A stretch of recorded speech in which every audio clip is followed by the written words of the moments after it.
If you guys would like cheap FIFA 16 Ultimate Team coins or PlayStation and Xbox codes, check out IG Vault, link in the description. Of course, do not forget to use the discount code in the description for 5% off. Hey guys, Footy Manager TV here. Welcome to episode number 31 of my Manchester United FIFA 16 Career Mode series. And right away here, we get another youth player joining the first team. He was 18, so of course I thought I should sign him up as we have a lot of places. I think it's 52 places for players on the team, so I thought might as well. He's got some decent stats so far for like 62 rated. Good curve, that's his best attribute, best skill attribute, so should be a good crosser, everything like that. Not the best skill moves and weak foot though, and the work rates could be better as well. So I haven't got too much luck in that kind of thing so far. Like Azevedo as well, he doesn't have the best work rates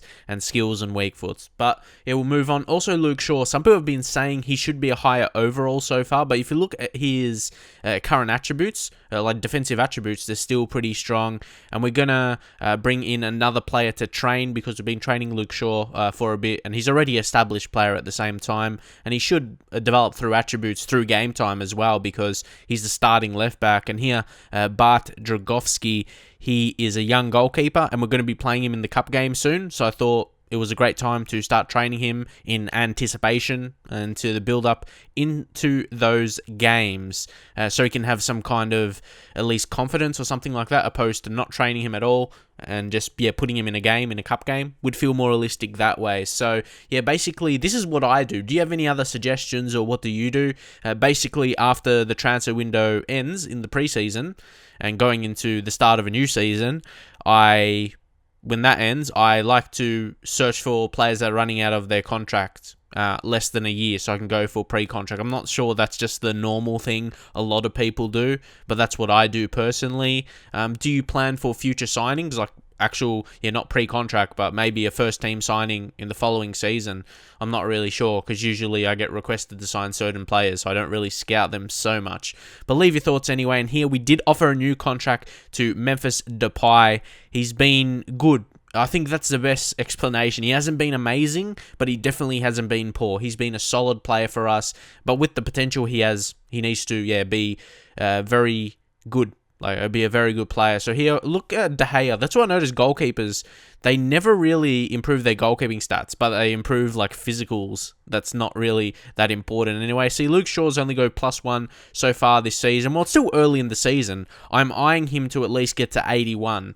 I hope he can get that, because some stage in his career, I want him to be like a mid-80s player. He deserves to be that. But look at that now. Alexandre Lacazette, he's gone up to an 87 overall. I know there was a reason I didn't sell him, because we'll probably, if we do get offers in the future, it'll be even more than we got previously. He's 87. That's world class if he wasn't already. He's the same rating as Zlatan Ibrahimovic. So those two guys up front, along with the developing Memphis, is very dangerous. Also Darmian becoming very well-rounded as a right back. And there's Dragowski, Anthony Martial as well. Attacking position's gone up to 87. I feel that's a very underrated attribute, because it's like the positioning of a player to get in a good position, whether it be for a rebound or just getting in position for a through ball or something. Attacking positioning, it's very important. And Johannes Guys, look, he's got some really high attributes, doesn't he? I think he'll prove to be a very good signing. One Mata you saw as well. We're not really using him so much as last season, because Lacazette's forced out onto the right. Because, Ibra is playing striker, and even that Federico Mattiello is playing really well. But how about Januzaj? He's got two really high attributes in ball control and dribbling. But then you got a guy like Philippe Anderson, who's not even getting into the squad. But as the season goes by, you'll see a lot more rotating, and those lads will just rotate more into the team and see some more first-team game time. As you know what happened last season, we had to rotate. Basically, in January, it started then, but then fitness started to deteriorate, maybe in the last few months. So hopefully this season I solved that, and that's something I want to talk about as well. Last season, or towards the end as well, some people said sign more players, add more depth, and then I did this season, and people said you signed too many players. So that always happens in career mode. Like when people suggest you to do something and then you do it, and then like the opposite of that people think, like as a negative thing. People said sign more players for backup, and I did that. and then people say you make too many signings. You can't have it both ways, but I'm pretty happy with my squad going into this season with the window shut now as we try a shot with Pogba. That's what Pogba is really good at, and look how close that went. Very, very close to scoring a goal in the first half there. And don't forget Southampton. They've got some nice players. Of course, they struggle with like a lot of other teams, bigger teams, signing their players. And they do well to really recover and come back with their own signings. And yeah, compete. As you can see there, Newcastle equalised against Chelsea. Big goal from Gouffran in the first half. And there's Antonio Valencia, who we sold to them. See, they look for a kind of replacement. And that fell to Davis, and he couldn't quite get on target. Fell to him quickly as well, so a bit hard there. So now, just before halftime, Memphis, guys, back to Memphis. Memphis on the finesse went so close on that occasion. And again, you could tell they Southampton's got like 61% possession.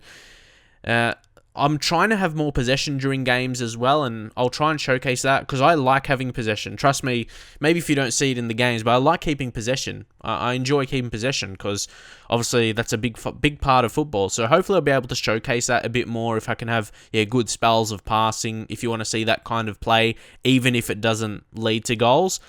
Leave your thoughts anyway. Valencia put in the cross there, but now we have a chance to counter. This is what I'm best at, I believe. Quick countering. That's another reason why some occasions I don't get the highest possession as well. I like to attack quick and then take the chance. As Lacazette is on here. Lacazette, he's going to look to get past. No one is really committing to tackle, and that is what happens when you don't get close enough to the beast that is Lacazette. He'll make you pay, and especially that he's better now. What was the overall he starts at? Was it 84 or 85? I think it may have been 85, not 100% sure, but he's 87 now, and he's a world-class attacking player. You play him striker, you play him on the wing. Either way, he's going to get into the box because our wingers are the inside forward position. They're like cut in, so he's always going to be in and around the box, and being a very dangerous player and making impact like that. It's good to have those kind of players. Like your three attackers are dangers. It's not like general wingers who generally will get a bit more assists than goals. They're probably going to get more goals than assists, and that's going to be very, very dangerous. Again, solid performance. You got Marquinhos at the back with an 8.2 rating. Usually a couple of our defenders get solid ratings, or at least one during a game. Chelsea were able to get another goal against Newcastle as well to actually win that game. First Champions League game coming up as well. Very big. It's like an easy group, you could say.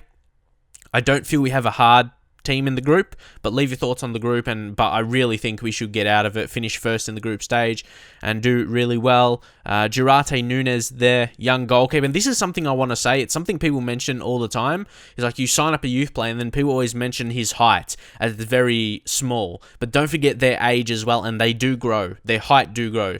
If you didn't know that, if you don't know, the height does grow, so you will see that when only for I think youth players. I'm not sure just real players that start young, I'm not sure if they grow, but yeah, youth players do grow. So just to reassure you of that, if you get a goalkeeper that's 5'3", he is going to grow, and you might end up to be around like 6 foot, 6'1". So, and it's not that surprising for a 16 or 15-year-old to be 5'3". That's not really out of the ordinary. So now Adnan Januzaj is requesting to play.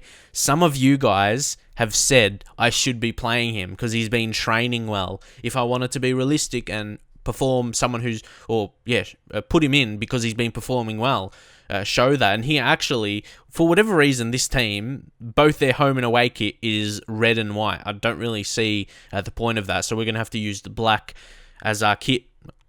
I really like it, actually. I like the black kit. It looks pretty good. But anyway, Januzaj, I'm going to put him at least on the bench. Am I going to put him in here? Januzaj going for a start. So he has a huge chance to impress here. Adnan Januzaj.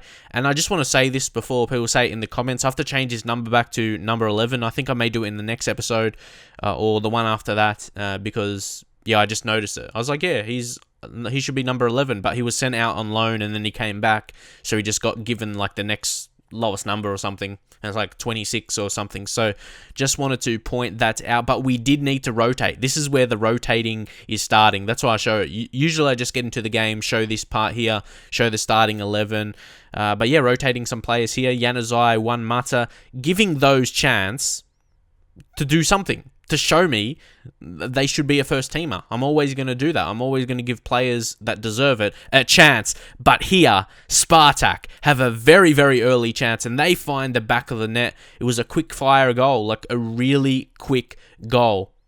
A quick attack. That sounds like a Pokemon move, quick attack. But anyway, yeah, just like a low cross there.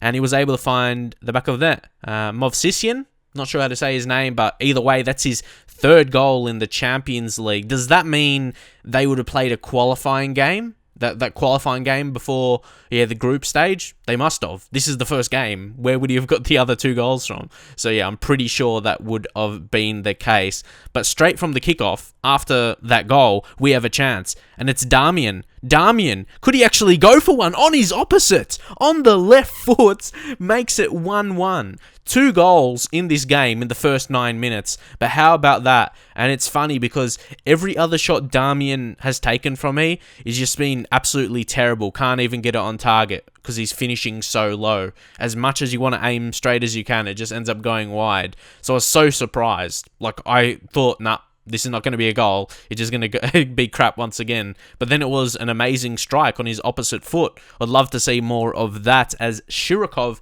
had a chance near post, but David De Gea, you're not going to beat him easily. Was definitely disappointed to concede the first goal anytime. Yeah, De Gea, he loves to get his clean sheets, and he collects it there very strongly. So, going into the 60th minute now, making some changes, and also heading towards the end of the episode. So this Man City game will be the first game in the next episode, Manchester Derby. Drop a like on the video if you would like to see that episode. It's going to be huge. Could be a big game, and for the importance of winning the league this season. So, yeah, we did end up taking Januzaj off here because he was actually one of the lowest conditions, even though he started with full condition because, yeah, he's low stamina still. So we're still working on that in training. And Felipe Anderson is an interesting one. Obviously, limited game time, but he's really nice on the ball. You will see that. Some very nice touches, quick touches as well.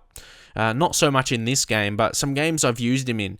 I do like him. But again, obviously, you have Memphis in his position. It's really hard to take that away. And that was a poor pass. Obviously, I didn't mean to pass it to the opposition. I tried to pass to my player, but sometimes assisted passing is a bit annoying like that, as Smalling really tried to get rid of that in a funny fashion, but it worked out because we're going to have a counter here. Ibrahimovic, it looks like anyway. Ibra finds Lacazette trying to pick the ball up in midfield. He plays wide to Damian. This is good stuff, actually. Schweinsteiger, put a cross in. Go, Bastian. Put the ball in.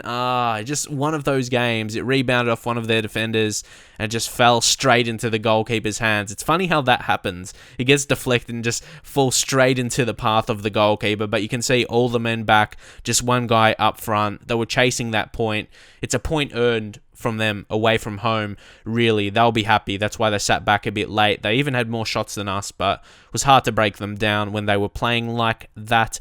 So, unfortunately, we only get 1 point from the first game, but also, the other 2 teams in the group picked up 1 point also for drawing. So, we're kind of on the same level, every single team. So, we can, start fresh in the next Champions League game. So, Adnan, he's happy.